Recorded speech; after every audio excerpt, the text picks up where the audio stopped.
Chapter 41. You are now listening to the Chapter of the Architect with DJ Architect. What's going on, my peoples in the place to be? This is your homeboy, DJ Architect. Want to welcome you guys. Hey, listen, man, Chapter 41. We got some special guests up in the studio with me today.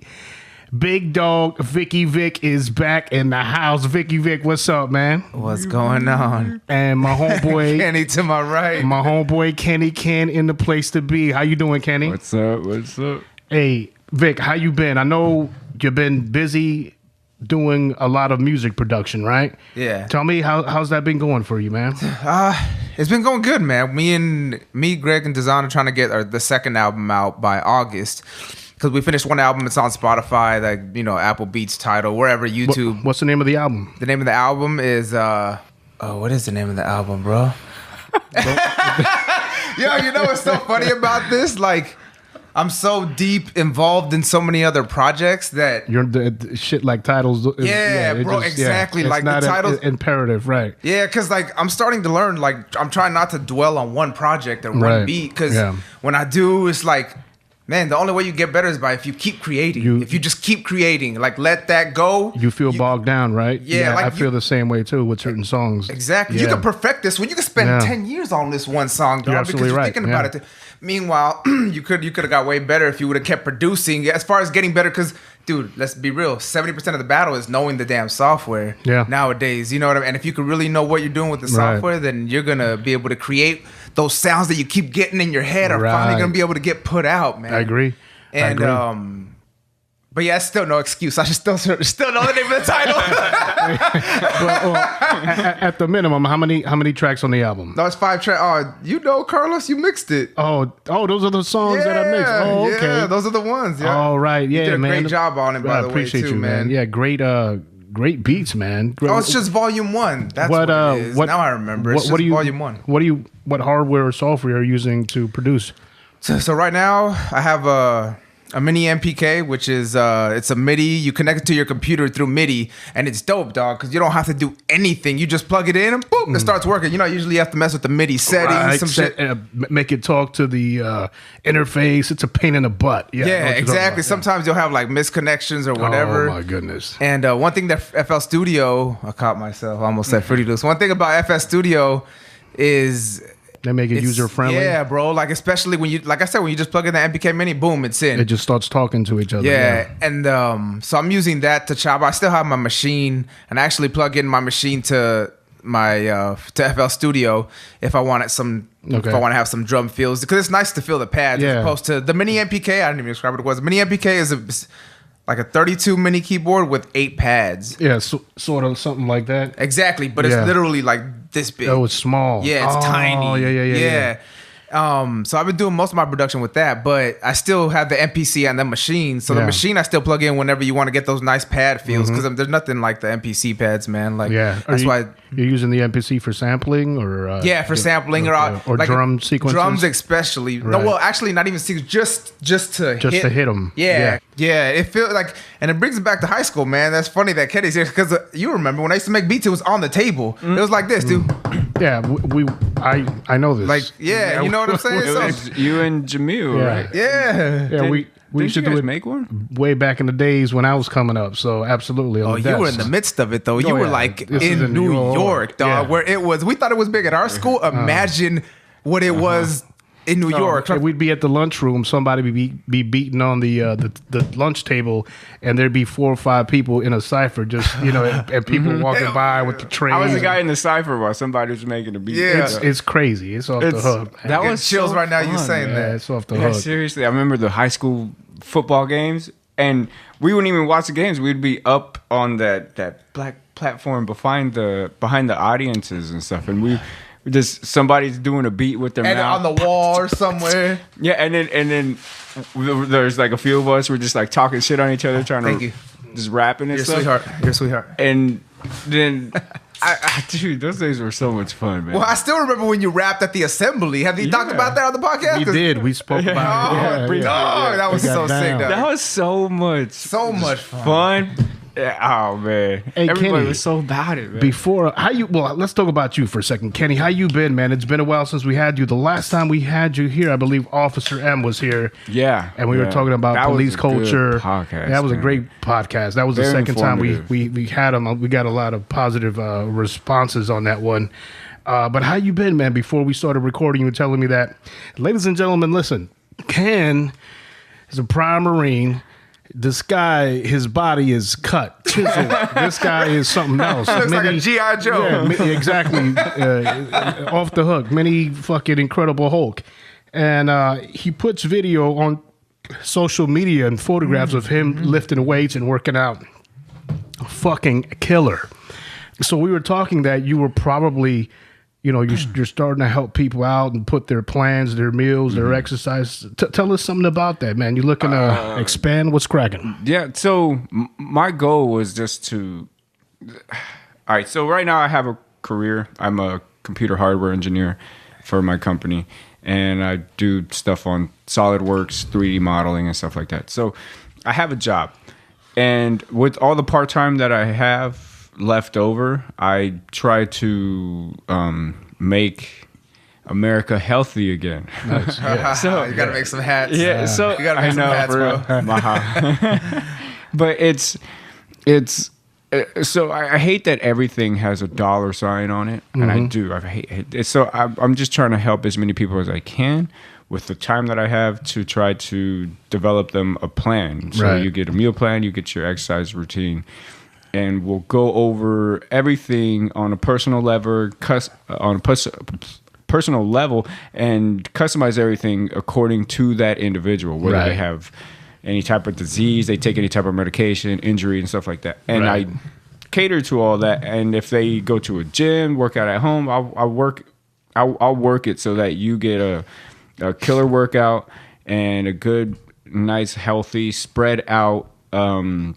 Meal plan. I don't do that crash dieting bullshit. I will target your BMR, your basal metabolic rate, which is your calorie expenditure without working out.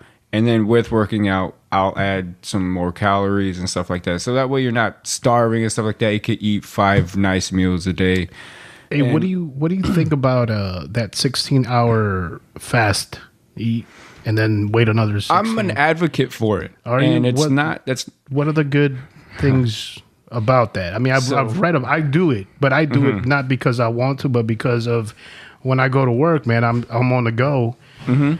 So by the time I eat, it's probably 12 o'clock in the afternoon, and then I don't eat again until I get home for dinner. Right? Well, what happens? Okay, so you eat within an 8-hour window, basically. And you're eating all those calories within that 8-hour window, which means that you get to crunch up bigger meals within that time, which makes you feel full. Right. Because I'm not that, lettuce, cool. But where's the steak with the lettuce? You feel me? That's like an appetizer, right? Steak is not bad. Put absolutely steak not. on a salad. Look at me. Absolute steak is not bad.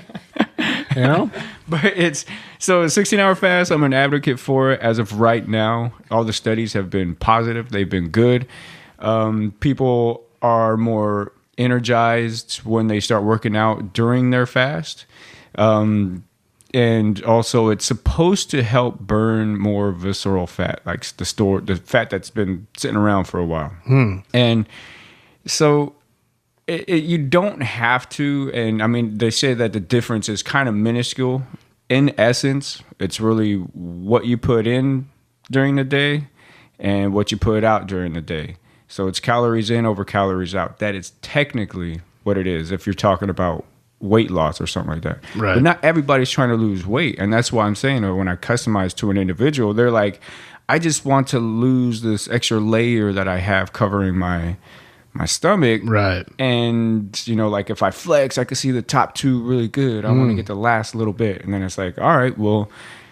See, well, for me, it'd be plural. It'd be layers, right? Right. I got to put down the beer. But hey, man, essence, shit, all the wish you good luck with that, man. And the thing about it is you're excellent at what you do. Fucking the videos, I see them and I'm like, shit, dude. The Yeah. fuck?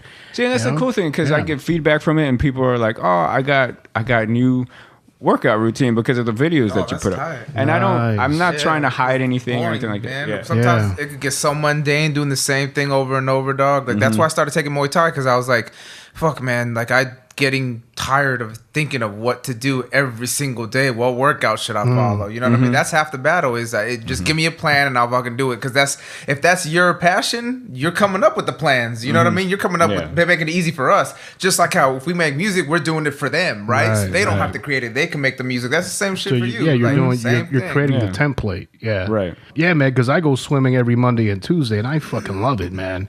It's not hard on the knees or Yeah, the low ankles when you're impact. running. You know, you can avoid that shit. It's low impact, and I really don't get bored of it, man. You know, I do different, you know, whether it's the breaths, the side stroke, or whatever have you. And when I come out after an hour, I'm feeling pretty tired, you know, and hungry. You know, I don't overindulge. But yeah, man. But good luck to you. I hope Beer's everything life. works out, and you know, maybe who knows? I know you're not trying to, you know, make a dollar out of this, man. But the more people you get asking for help, you know, then your time is valuable. So why not? You know, hey. So I mean, I've even thought about it, like how to, because if it does snowball and a lot of people start asking, because people have already started asking, and I'm already taking people onto. I have a software called Fitbot where I kind of schedule everybody's workout routines to each individual. Like each individual has their account, and I just set their account up, and they just follow the schedule. Oh, that's pretty sweet. Hey, you're hyping me up. That's dog. pretty sweet. You're hyping me Yeah. up. And till I it's want to work yeah, out. and people they call me back and like, hey, could I add this type of stuff to my workouts for more fun? I'm like, yeah, let's do it. And then I set them a whole new couple weeks, and then they do their thing. That's the beautiful thing, man. Like that people are able to reach out to someone to help them because like I said, if that's not their passion or something, then it's just hard. They're going to put man. enough time into it. Yeah. Right. Yeah, so right. you're right there ready to answer questions or just like anything else. Having a relationship with somebody, it starts to build, and that's half the battle. What it does is creates motivation because it's much more easier to do something with someone else to help you and guide you versus you doing it by yourself and having to go through that mental struggle. Oh shit, I got to go do. Yeah, this. when you have to do that for everything, it sucks. So when you could just, you know, kind of like, I don't want to do, you know, cut my grass and shit. I'll fucking hire somebody to do that. but that's where, you know, obviously self-discipline comes in, and I mean, we don't want to do it, but shit, we got to do it. I don't want to pay bills, but I got to pay the mortgage, right?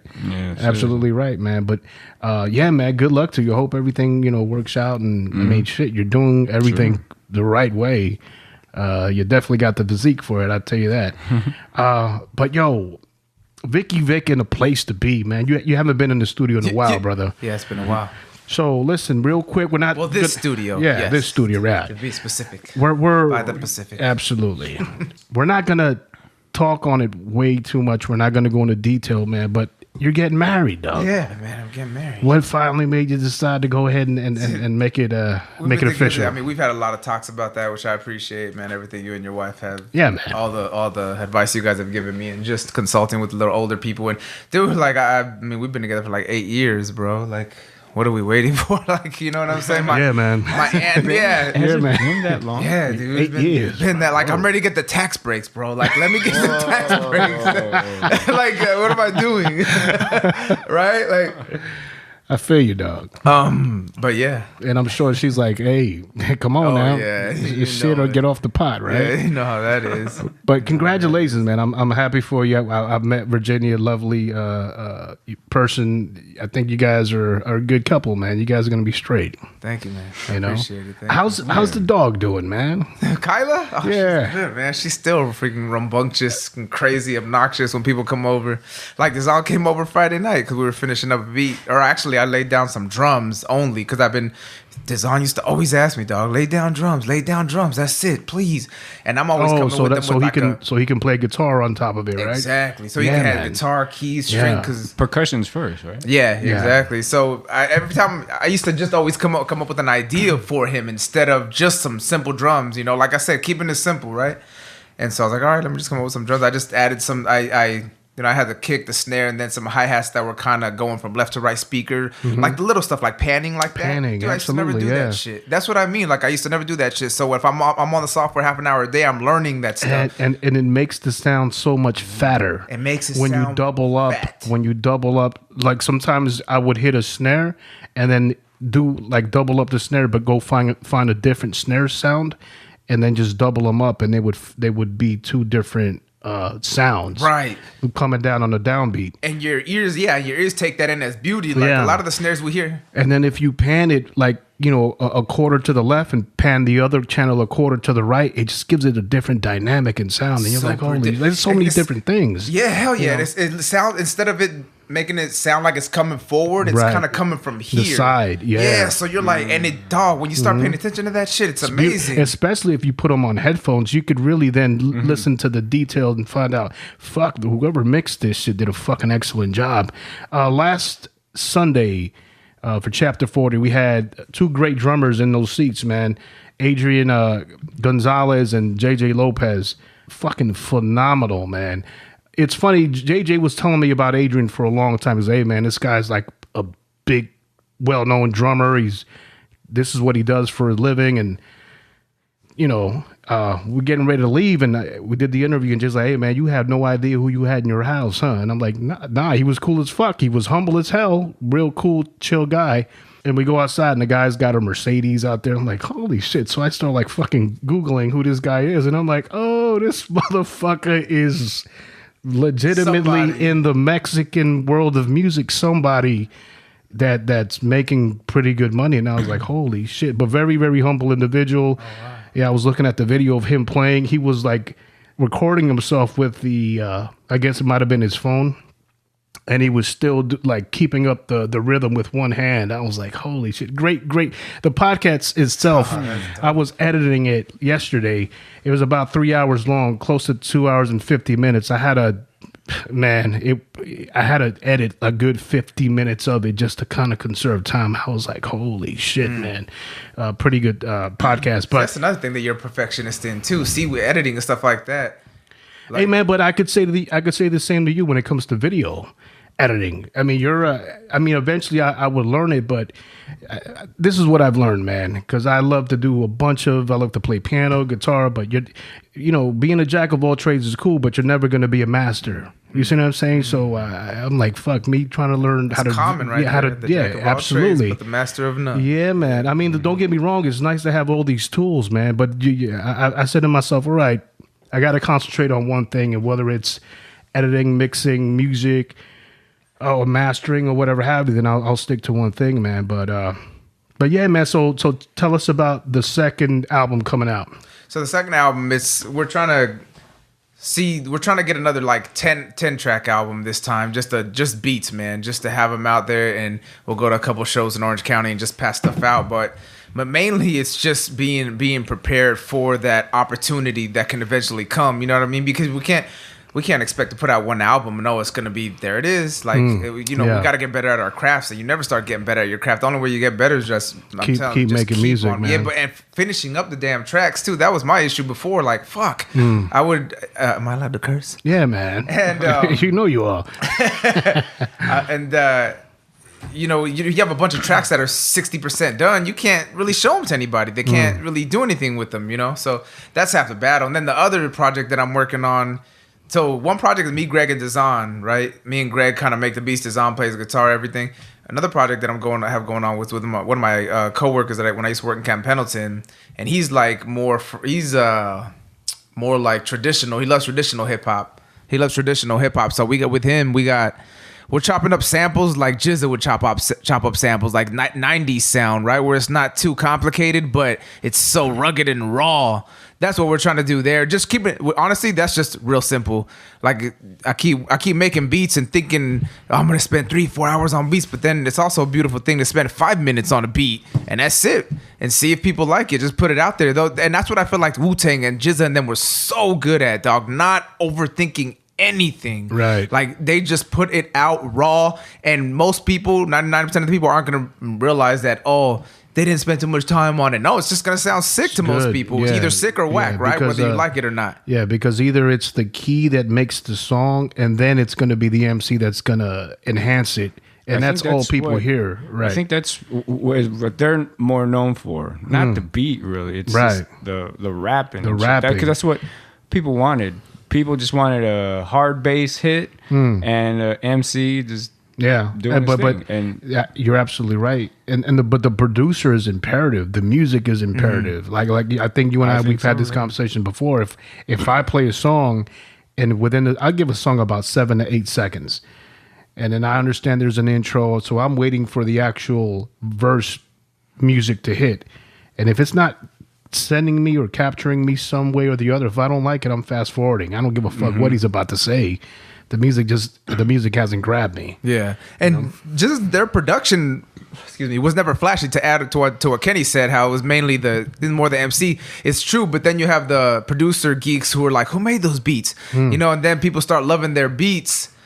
And you know what I mean? And then that's when their legend grows. It definitely starts off like that. The simple beats, the MC takes it somewhere, but then the producer's legend grows, and all these people start thinking, oh, they're such great producers. They're such great producers. Why is he great? Because he's been consistent and just been putting them out there regardless. Right. So people are gonna I'm not a huge Wu-Tang fan, I'll be honest, but I appreciate what they. Yeah, because I was gonna say Wu-Tang's kind of like the wrong analogy. The wrong what? The wrong analogy to use. Yeah. What do you mean? But when RZA came out, it was like groundbreaking. Wu-Tang. You don't like Wu-Tang? No. That's funny because I'm not a big Wu-Tang fan either. But I'm sure you can appreciate them. But I bet you're a big ass Wu-Tang fan, right? I love Wu-Tang. Yeah. That's some dude. I loved, but It's cultural. Real quick, I gotta touch on this before I forget, dog. Sure. You were in the midst of New York hip hop. People out in New York breathe hip hop. Like, so when I picture us in a cipher compared to how you were in a cipher, like that was life to people. And from my understanding, in New York, when hip hop was coming up, that was life. People were breathing it. That's all you do. You think about it. It's all you see on the walls, bro. Like everybody's wearing it. It's nothing like out here. The thing about in New York was if you had 10 friends, 7 of them could spit. And nice. I'm not saying whack motherfuckers. I'm just like, hey man, big dap up, bear hug. That shit was dope, dog. And then you go down the block, another fucking cipher. Hey, what's up, dude? Like Cruz. Another dope ass motherfucker. Like in Uniondale, there was this kid named Mathematics, fucking berserk. And we're at a house party. I hear him spitting, and I'm like, this guy's shredding. I mean, everyone was obviously drinking and, everyone was battling, but he was killing everybody? No, it wasn't a battle. It was just an open cipher. But he, to me, in my opinion, just stood out to be like one of the illest, man. And I got in it. And then he liked me. So we ended up going back to my inspiration. Yeah, I used to have a little sidekick with a bazooka. I pumped in instrumentals because that's when I started producing. So it was just me and him. And we inside my Samurai, and we just going back and forth. And we're doing like 4-bar takes. I would hit 4 bars, he would hit 4 bars. But you had so much talent in New York. You could go. I'll give you a prime example. You guys rapped for sport. Check this out. Well, motherfuckers rap for money. That too. So we went to. It was New Year's Eve. We go to Times Square. It was like 30 of us, man. We go from Long Island. We catch the LIR. And then we go to Times Square. It's fucking brick. Brick means it's cold as fuck, right? And then there's a cipher, and I don't know if these kids were from Manhattan or Brooklyn or whatever. And there's a cipher. So we're like 30 deep, man. So it's me and my boys, but now we like start section off, right? So now it's like 7 of us, and the rest of the group's probably like around. It's the crowds are thick, right? Yeah, paint the picture. So so we start breaking off into these little squads. So it's 7 of us, and the guys who were with me, we're all like spit because we was like, hey man, there's a cipher, let's go. And what would happen is motherfuckers would start battling for money. So we're listening to the cipher, and you see money start being exchanged because hey, man, who's the judge? Like the people that are listening crowd. To the crowd, and like fucking money is being passed. And I was like, oh man, this is fucking beautiful. To me, money being exchanged for battles, that was like something new, man. Hey, that's beautiful, man. I was like, this is fucking dope, man. I miss that. I miss being on a corner. Well, not now. I'm a fucking grown ass man, but back then, it'd be 10, 11 of you at the corner bodega strangling a fucking 40 ounce. Inside of a brown paper bag, somebody might be passing some, some Joe. Exactly. and then there would be the circle, and then everyone's just fucking passing and then passing the motherfucking verses. Everybody rap. That's what I mean. Man. Like that's what I mean about it being in New York. Every single person that you knew rapped. It was so common. So cheers. Yeah, cheers. So as the verse is going, right, as the cipher's going, you like one of your boys would come to the maybe his mom sent him to get something from the bodega. So it's like a little liquor store, right? Yeah, it's like a little store. You know, got a little milk or whatever bread. So he would stop. Say what's up to everyone in the cipher, spit his 16, go into the bodega and be like, all right, fellas, I'm out. You know what I mean? It was like that common. It was just, was fucking. I mean. People breathed it out there. It wasn't even about, it wasn't about being a superstar. It was just, that is what we do. It's like why you play basketball still. Exactly. It's a culture. Exactly. Yeah. It's like, that's just something that we do out here. Mm-hmm. Yeah. And Kenny, talk about Mike and getting on the mic. You still doing stand-up, brother? What's going on with that? Whenever I can. I mean, I don't plan on making money out of it. I just love doing it, get on stage and talk shit. What do you get out of it? You know, when it comes to open mics and stuff like that, it is, or like improvs or something like that, it's just trying to help whatever it is, whether if it's a bar or something or whatever it might establishment. Yeah. It helps them out if they have some quality jokesters get on stage and stuff like that. Because if you have nothing but newbies, it's the first time and it's the next guy's they're first bombing time. Constantly. Yeah, people like, what the fuck? People just like, it's awkward feeling after a while. Shit show. Yeah, but then you get somebody on there on stage and they have the confidence and they're just doing their thing. So I went for work, I had to go to St. Louis. Mm-hmm. And when I travel for work, I see where there's going to be an open mic. And I did an open mic. Try to get in that cipher. Exactly. Like the open mics are like my cipher, man. So I looked one up and I hit one up. And I was the very last one, and everyone was just like, "Oh, it's cringy." And you see somebody walk away, somebody new will walk in, take a spot, sit down, and stuff.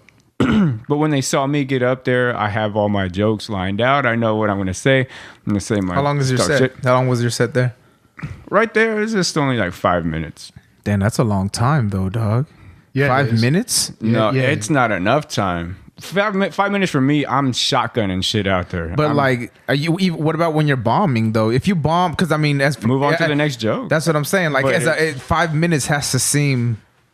Fuck, I don't know. Like from what I hear, like I started looking at these comedians that do like hour and a half sets on like Netflix, and it took them 30 years to get. They even talk about it. It took them 30 years to get to that much content. It's technically, it's like even though he's written them, but technically you're freestyling. For 5 minutes is what you're doing, because even though you know the joke might make, you're not going to remember it verbatim, I doubt. Yeah, right? You shouldn't. Yeah, because you have to add different inflections to it, and oh shit, I said it in a backward order, and it kind of it flowed better, right? Yeah, so that's why you have to kind of try things out. Like when I have my jokes listed, I don't have like the entire thing from the beginning to end. You don't have it, rehearsed. That would be a notebook. But I could just use a little. I sometimes use my hand. I just title my things. Okay, I'm gonna use that one. Use that one. Use that one. And bullet points. I look around and make sure there's not a lot of black people around. And if there's not a lot of black people, then I was like, all right, scratch that one. Yeah, but you're right, because you have to play. You have to play to the crowd, right? That's true. You have to play for the crowd. Like there's gonna be some jokes where minorities get more than white people, or Asians get more than. Right. I try to spread it evenly, but it's like you also gotta feel the crowd too. Because if you're bombed, like you said, like on the spot, feel the crowd and make adjustments. Exactly. Yeah. Like, if you're like, you think people are going to get, for sure, these are my 3 main jokes. I know I'm going to get a bunch of laughs. All of a sudden you start bombing. Oh shit, gotta switch it up. Yeah. That's where I think it's beautiful. That's an art in itself. Absolutely, man. So Kenny, when I asked you, what do you get out of it? Is obviously, I know you get joy out of it. Mm-hmm. That's evident. But when I asked you that question, I guess what I'm really meaning is, what is the 1 or 2 things out of it that make you want to do it? That, number one, it's not easy, right? So I think is it the challenge? That is it the satisfaction of gaining a laugh out of something that came out of your head? I Okay, mean, so- what's the attraction? So, all right. So here's part of it is that I like the attention, and I like when people are looking at me. You like performing. And Every performer it's just likes that. You said it in a performing. creepy way, but every performer does like that. Look at me, goddammit. Look at me. Look at how big and buff I am, damn it. This could be you. One day I'll get on stage and just take off my pants and say this. That'll be my joke. But that's like a real artist that performs. They love to perform. Simply Right. put. Simply That's what put. makes them an I'm artist, here to right. provide a show for you, and I also use it as a way to help me, and I think it's part of our health. And like my brother, he just got this new job down in La Jolla, and he was talking. He was like, "It's a little difficult for me to like because I'm socially awkward and stuff like that." Yeah, and I'm people like, are like that. and I'm like, hey, put some jokes together and then come with me to an open mic and do that shit. And just stand on stage. And if you bomb, it's fine. You learn. Yeah, you and can't get better experience without that. bombing. You And I think, I don't think I've ever like super bombed where every joke was like, hey, get the fuck off the stage. It wasn't like that. It was just, I would say a joke and I'd be like, damn, all right, fine. I'll move on to the next one, guys. Shit. Listen, I'm an asshole. I'm an abrasive asshole. I'm not proud of it, but I don't change who I am for anyone, right? People that I love, and I love them strong and hard. And people that I dislike, I'll tell them to their face, hey, look, man, I think you're a dick. Dismissed. Go away, right? But with meeting people out in the streets and then having a regular conversation, I would be very short because I didn't want anything to do with them. But then I say, you know what? Stupid. Why don't you utilize that person as a springboard to almost practice your verbal judo? And, utilize words and, different types of inflections or, technically words that I wouldn't usually use in a conversation. And it just starts building up a different way of communicating with different people. Right. Because all three of us here are sitting here in the studio. We're Latino, right? But I guarantee you there's three sides of our communications. Well, you're half Mexican, you're half... I keep forgetting. It depends. Well, the cops aren't here, so yeah. But the cops are here, so yes. I like that, by the way. That's a good joke right there. He was talking about that last night when we were playing Destiny. Really? Destiny's Child? What song? What album? This guy's a comedian too. Oh, that's even lady. I knew it. What the hell? I just lost my train of thought, dog. What the fuck? Anyways, but regarding your brother's awkwardness. Okay, yeah. So, us as human beings, you have three levels of communication, right? One with your boys, right? One in a professional manner, and then another one where you have to, utilize, formulate both of those and blend them together, right, in order to be effective. No doubt. So it's three different types of communication that people have, and shit, man, why not explore that?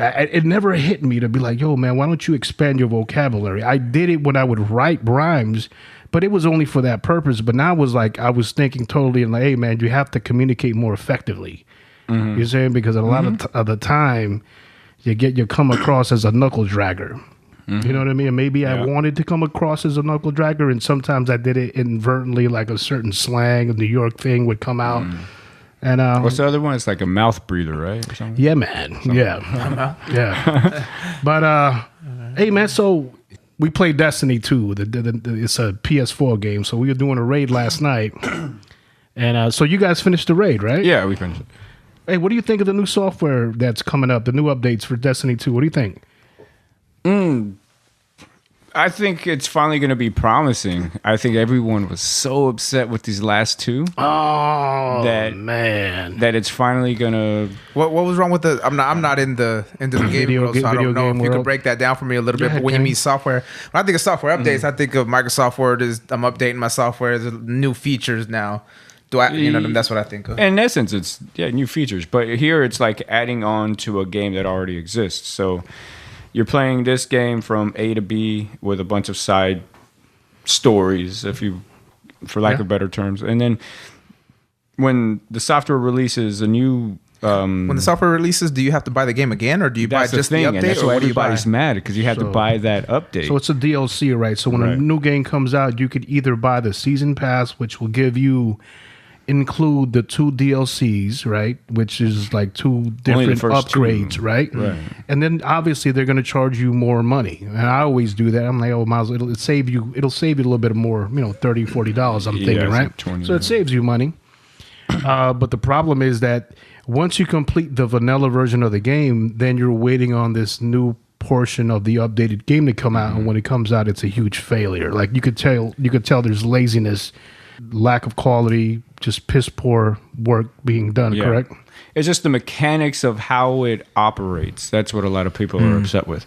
The graphics, they're cool, they're fun, but when you pay for something in advance and it takes longer than it should have, and they have a date already set up, and then it passes that date, And then it doesn't meet your satisfaction it's or like, expectation. Then you're really like, what the fuck, man? Yeah, you're like, then what I gave you- happens? The masses go out and they start playing something else. Hey, what else is new?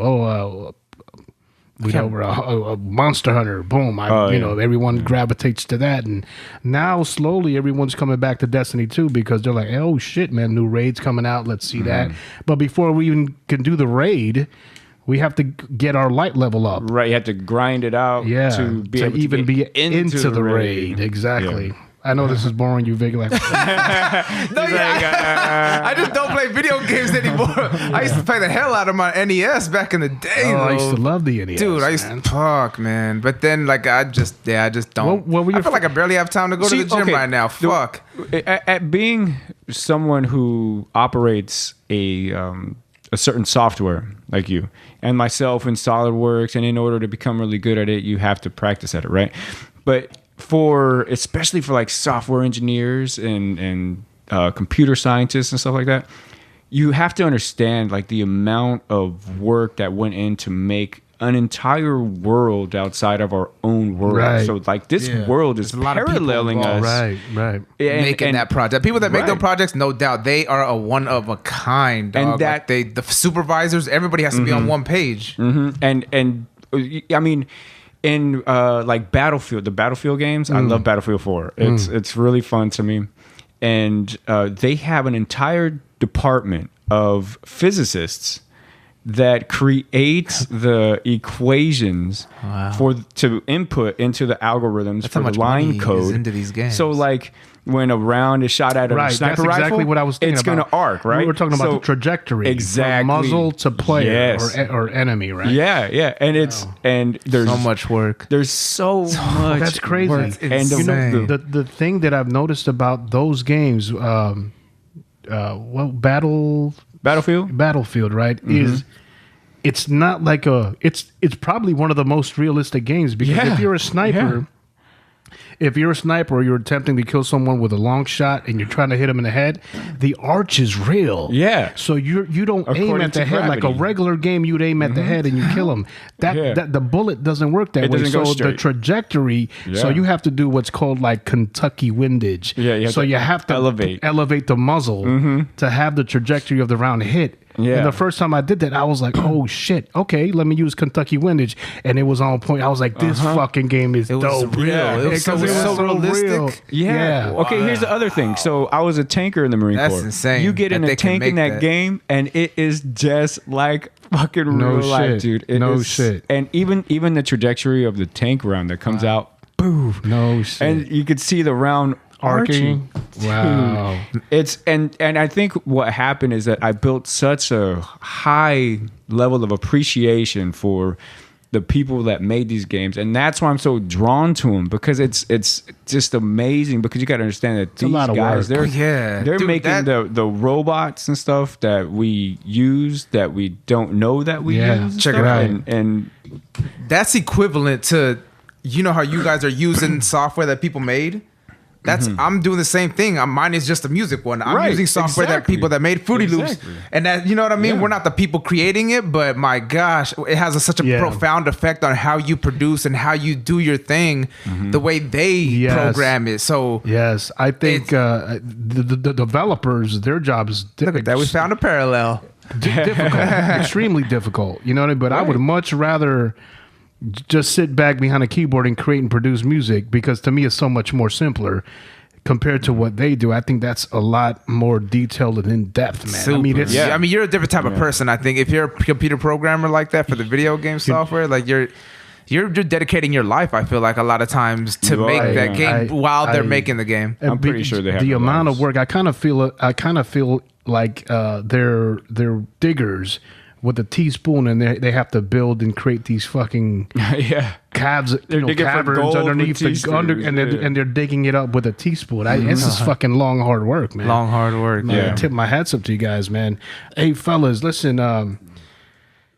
We just got the news several days ago, man, with the passing of Anthony Bourdain, man. Let's talk about that shit real quick, man. You guys are aware of who he is, and you know his I watched both of his shows. shows. What's the name of his show? No reservations. And the other one was I forget the name of his other show. I'm sorry, man. Just go ahead, grab the bag. You want another beer, I'm Vic? good right now, thank you. Listen, man. I got some liquor in here. Oh, Lay low on the carbs. damn. I make a video about laying low on the carbs, bro. But see, this one works out so much you can do that. I only work out 3 times a week, so I have to, I got to go for the tie a little bit, eat a little bit. Hey, Kenny, how many times a week do you work out? Yeah. right now it's I'm guessing about- 6. Yeah, 6. Yeah. 6 times a That's week. fucking crazy.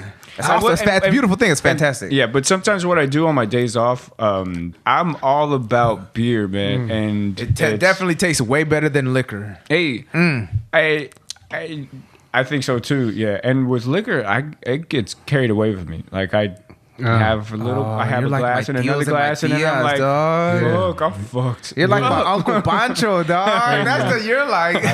Then I'm trying to fight people, punch a I baby have in the cousins face. that I'm do like, that. Like when they drink liquor, they get crazy, but they drink beer, they're fine. I'm like, what? I don't know. It doesn't have that effect on me. Thank I don't goodness. get Not violent. yet. Yeah. I don't get violent, man. But if I Yeah. drink liquor, all of a sudden it'll be 5 o'clock in the morning, and my dog will be licking my face. I'll be knocked out on the couch, and my wife's like mad at me. You didn't come upstairs. You didn't go to sleep with me last night. I'm like, oh shit, man. Just gets you into more trouble. I'm damn near Hey, asphyxiating before we move and on shit. to Anthony Bourdain, because I have the same problem. So, Sure. And talking about marriage and stuff, Oh yeah. I think that is so weird that when you fall asleep on the couch or something like that, and then your old lady comes They out. get mad. Bro. Yeah, they're like, "You're not coming to They bed." get mad. I just fell asleep. Yo, they can't. They've gotten so used to you being in their life like that. That's how they fall asleep. They need your ass there. Yeah, Crazy. I mean, I get in bed and I roll my back to her because I want to be comfortable. She's cool with that though. But as long as you in bed, she's cool with that. Yeah, she just Yeah, so because man. you're here, motherfucker, and I'm thinking about something else. It's like, dude, has she ever gotten like woken up crying because you cheated on her in her dream? Oh yeah. Yep. Oh fuck. My wife's Yep. been pissed. Dude, I've had the She same goes, shit. That's pissed. And she'll wake me up. Motherfucker, you better not even think about doing that shit, huh? They're still in sleep mode though. They're probably still in sleep mode. throwing punches and shit at you. Dude, I remember waking up and I was like, it was still dark, so it was still really early in the morning, and I was like, what happened? Are you crying? She's like, yeah, she's trying to, she tried to contain herself, which was cool. Right. But she was just like, I had a dream and stuff, and I was like, oh, babe, calm the Yeah. Just take an edible tonight, sweetheart, so you don't have, you don't have dreams. yeah, Probably edible, lucid dreaming, and it was probably, hey, I hear you. Yes, man. There's been times I've been asleep at the couch, and I hear my wife, and I open up my eyes, and she's standing over me. I'm like, oh shit. What did I do now? She grabs the remote, she turns off the TV, she goes, come on, let's go. Upstairs now. I'm like, damn, you treating me like I'm one of the dogs. I got my child and shit. I'm like, all right, fuck it, let's How go. old am I again? Yeah, man. But yeah, that's what you're going to. Well, I said you lived with her for 8 years. You know. Yeah, right? yeah. I'm pretty This sure you ain't already that. witnessed No, some of yeah, it. she's Yeah, woken up man. like that. She'll tell me though. I had a Jimmy cheat on me. I'm like, oh my gosh, take an edible. No, and, hey, bro, and it's all of a sudden you feel like you're in the doghouse. Yeah, Like, what? It's I not- didn't fucking even do nothing. anything. I didn't do nothing. Like fucking John J. Rambo in First Blood, but I didn't do anything. I didn't do anything. Yeah, And man. then it's just that too, man. Go ahead, you were gonna say Oh, something. I was just gonna say that one thing I've learned, maybe it'll help both you guys, or at least you. I'll take any advice I can get, man, because you guys have way more years on me. I mean, not that you guys are old, but with marriage, you guys have years on my head. So for a while, but I think we all have to learn how to take advice from people. I've learned that when she gets upset or mad or anything, I just continue on like it didn't happen. Ignore it. Yeah, and then just start talking to her like normal and stuff like that, and then just kind of let it roll off your shoulder. Exactly. Usually it'll work. Usually it'll work, and it'll be like, okay, yeah, it's a good trait to have. It sounds like, and then. But there are times where she's like, "Oh, don't talk to me like that didn't just happen," or something like that. But then, it's like, but I still just say, "Well, shit. I mean, I don't know what to tell you. It's just the way it's going to be. I mean, we're going to continue living our lives together, right? So what's the big deal? So we got to move on." Yeah, man. No, being married is I can just feel how many ladies are going to be so mad when they hear this podcast right here. Well. Shit, they're grinding their teeth right now. That's fine, man. Listen, man. Man. Yeah, we're not mind readers, ladies. You got to open up your mouth too, man. What the hell? You expect us to do things and shit. You know what? I think us as guys too. You know what creates some problems in my marriage, man, is communication. I'm gonna be honest with you, man, and it's because sometimes we don't talk or tell each other what we have planned. And it's not selfish, man. I think you go about life and I'll give you a prime example. A weekend is coming and then I say to myself, I'm going to take her to go see fucking Solo, the new Star Wars movie. I guarantee she probably already planned something. Already planned something, but she's not telling me. Mm-hmm. Right? So we wait to the very last fucking minute, and it'll be maybe the day prior. Hey, tomorrow at 11 o'clock, we're going to go check out the matinee. We're going to watch Solo. No, we're not. I got to go see my sister, and we were going to go get something to eat. You're coming right with us, right? And I was like, but I had plans. And she goes, well, who did you tell? I said, well, who did you tell? You see what I'm saying? So, who did you tell? So we right in her chest. Man. No. That's the trajectory. That's the arrow trajectory. Hey, man. So, it's small things like that, but and more than not, she ends up winning because I'm like, well, fucking Solo's gonna be there in the movie theater for another 3 weeks. I can, so you pick your battles is a good fucking way of saying it, man. And things when you know you're right, hey, man, I gotta make her feel it. I gotta let her know, hey, on this one. It's not a lot of things that I put my feet down. I let her win a lot of fucking small skirmishes. And I'm like, don't mean nothing. Exactly. Don't mean nothing. But when make me my sandwich. Let's make sure my dogs are taken care of. Doesn't say it like that to her, though. I'm sure. No. Sweetheart, do you think you can make me a sandwich? No, because because in all honesty, I'm the one doing the cooking at home, so I'm lying, right? Hey, but yeah, man, shit, communication is a fucking key. And then, like I said, man, pick your battles, man. Pick your battles. When you feel you're in the right and it's concrete, you're in the right. When you feel you're in the right, you're probably in the right. You can't let it go. Yeah, like if you let this one go, you're setting precedents for other negative, type of thought process and behavior, and we can't have that. Yep. Like, where do you want to eat today? Then she says, oh, I don't know. Where do you want to eat? Then you choose a place. Let's eat at Scarcella's. No, I'm not in the mood for Italian. And you know what? Fuck this. I'm out of this goddamn. I'm not even going to have this conversation. We're going there. Just drive there. That's good. Hey, real quick, guys, because I know we're running out of time, and I gotta hit the fair, the San Diego Fair here in Del Mar here. Oh, that's in town now? Yeah, man. Shit, every fucking year I go down there, man. I'm like a fat rat in like the fat rat from fucking Charlotte's Web. You know what I mean? At the carnival. I'm from Oceanside, right? I've been here my whole life, man. And I think I got over the fair like about 10 years ago. Like it's just the same thing, dog. I know, man. I know. It is. And it's fun. Don't get me wrong. It's fun to be out. It is, man. But I don't go out. So I'm like, fuck, this is like one of the things that for like the June, July time frame, I'm like, I look forward to. I love Halloween. Obviously I love Thanksgiving. Look at me. But that's a good point though, because you got to be able to get out with the seasons, man. Like it's summertime, and it's time to get out a little bit. People are out. Small things within the seasons, and that that's keep you interested in life. And that's a periodic point for me, right? It's like things I look forward to. It's like I know come June or July time, I know the fair's coming. Boom, that's something for me to look forward to. I think that's what makes life so important. So your ass don't get so fucking depressed, man. Yeah, it's just like you're cycle right. in and cycle out. Like we just got back from Hawaii several weeks ago. Fucking loved it. Nice. Came back for 3 or 4 days, turned around, went back to Houston. My nephew Louis graduated from high school. My nephew Andrew graduated from the police academy. Just got picked up with the sheriffs. Fucking congratulations to both of you guys, man. That's fucking awesome. But real quick, man, let's jump back to Anthony Bourdain's death, man. First and foremost, let me say I love this guy's show. I love his demeanor. I love his calmness. I know I've read that he was battling depression for a certain amount of time, but there's some speculation going on, and I don't know if you guys have heard about it, that his girlfriend, who's a model, supposedly several days prior to his death, 1 or 2 days prior to his death, came out with a statement and said that she was raped by Harvey Weinstein. Whether that's true or not, I don't know. And then all of a sudden he shows up dead.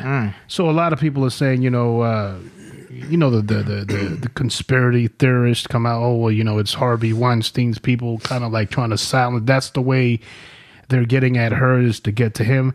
I don't know, man. But Harvey Weinstein's already convicted. But but technically technically, yet, though, not right? yet. But it's not just he's outcasted. It's though, not just him. It's a web of different individuals. Mm-hmm. So I guess I don't know. To me, it kind of sounded like gibberish.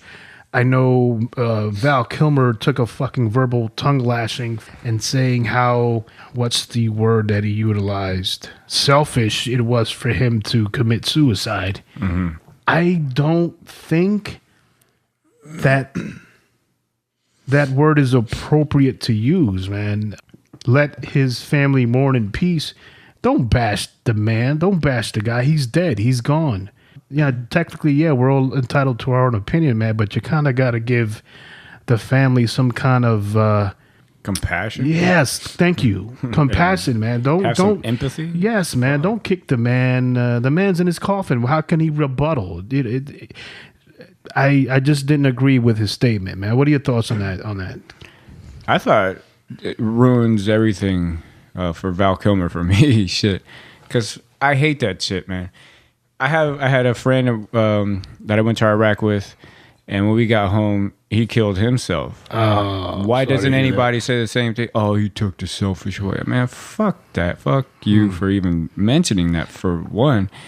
And it's a serious issue. Suicidal thoughts, having that depression. It's a serious issue. And instead of looking at it as I don't know how exactly to say, but it should be looked at medically, studied, even given funding for further research, because there are a lot of people that have this issue. Right. No matter what they've gone through, they have some type of a depression. And it's, I don't know, just from observation, I think there's about 7 billion people on this planet. Life becomes a little bit redundant for us, and we're doing the same thing over and over. Oh, where are we going to eat lunch today? Oh, next day, where are we going to eat lunch today? Oh, where are we going to eat lunch today? You got to find the spice in life, like you were saying. You're going to the fair, exactly. Stuff like that. For one, but even if people have everything they need and they have all the friends they want, they still have this. I mean, I don't know if it's a disease. I don't know exactly what to call it. Yeah, but that's the thing. It's hard to pinpoint what exactly it's an it illness. is. Like Exactly. I know this, that being rich and famous. Tell me some of you guys' thoughts on this. Being rich and famous is not normal. It's not normal Right. to have everything that you want Yes, at every yeah, single moment, yeah. wanting to do, allowing yourself to do whatever you want at any moment. Everybody says yes to everything. You know, That for one is not a normal thing, dude. Like we all want to be famous, rich and famous, but there's a lot of things. So this is what you have to ask yourself, right? There are many unhappy millionaires and billionaires out there in the world, and some that have committed suicide. or have drank themselves to death. Like, we were talking with the podcast with JJ last week. One of my guitar heroes is Steve Clark from the band of Def Leppard. And he was drinking himself to death, man. This guy was, made millions and millions of dollars. He's a fucking millionaire, but one of the most depressed and saddest millionaires in the world. And he ended up drinking himself to death, man. He passed out, and he choked on his own vomit while he was, passed out. So I think you're in a position or a state of depression, and you become a millionaire, like unless you win the lotto and you become a millionaire, I think you're probably going to get even more depressed, because you're going to find out that everything that you thought that money could take away won't. And it's going to even probably hit you that much more harder to be like, yo, I thought money would be the answer to all my fucking depression prayers. Right. I could buy, like you said, I could buy anything and everything that I want. But what happens when you do it? Man, because I go through these things, these cycles too, like, shit, man. Like, I need some kind of self-fulfillment. So we go out, we purchase something, and then you're satisfied for a certain amount of time, and then you feel empty, and then, okay, I got to go buy something else. And it's like a cycle. But, the material makes you feel good for a few moments. But something is broken deep inside the core where that's what needs to be fixed. And it really all comes down to happiness. I can't put a value on peace of mind and happiness. I truly can't. Good friends as well. Paul Stanley from Kiss said it perfect. He goes, hey, being a millionaire and having money only makes you not worry about money. All the issues that you have and social insecurities are still going to be there. And he's right, I think. Yeah, I mean, Jim Carrey said another quote to touch on that. He said, I wish everybody could be rich and famous so that they can see that it's not the answer. Right. Like, dog, that like hits so hard. Like, to add to another quote, Doug Stanhope, comedian, I could listen to him. He's so on key on so many things. He's more like a philosopher than a comedian. He doesn't even like say jokes. He just talks and then people laugh. It's weird, but it's. He said the same thing. He said, "People laugh." He said Kurt Cobain killed himself. He thought that once he reaches the American dream of being rich and famous, and then he got there and realized it wasn't what it was cut out to be, and said, "Fuck it, I'm done." And it's and he touches on a little bit about suicide, and he's like, some people think that's the best way out, and some people say it's a cowardly way out. And it's like, well, if it's the braver thing to do, more people would probably do it because people would rather be brave, right? Well, I think that's why they happen so much, like in other countries, like the Asian countries, right? Because I mean, if they would a lot of, like in Japan or a lot of the Asian countries, a lot of people commit suicide,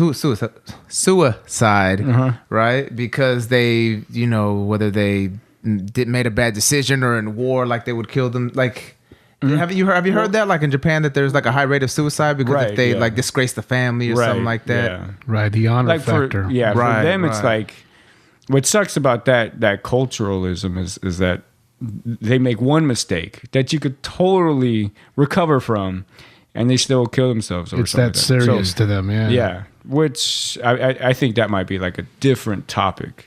I don't know exactly if all of those suicides are because of depression and that they've lived so long with this carrying this weight that nobody else sees. Just like what is it? The blonde YouTuber guy that saw the hanging person. What's his name? And he filmed it. Yeah, Logan Paul. Logan Paul. And it's I'm not aware of this situation. So what happened with this individual?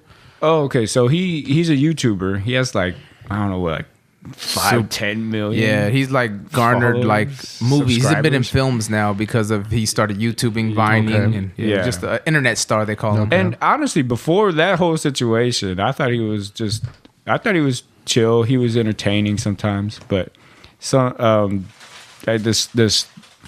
this instance, he was making a video. He went to Japan, and in Japan, he always films himself everywhere he goes on vacation. Yeah, wherever he always filming himself. He's a YouTuber. He's a vlogger or whatever they call it.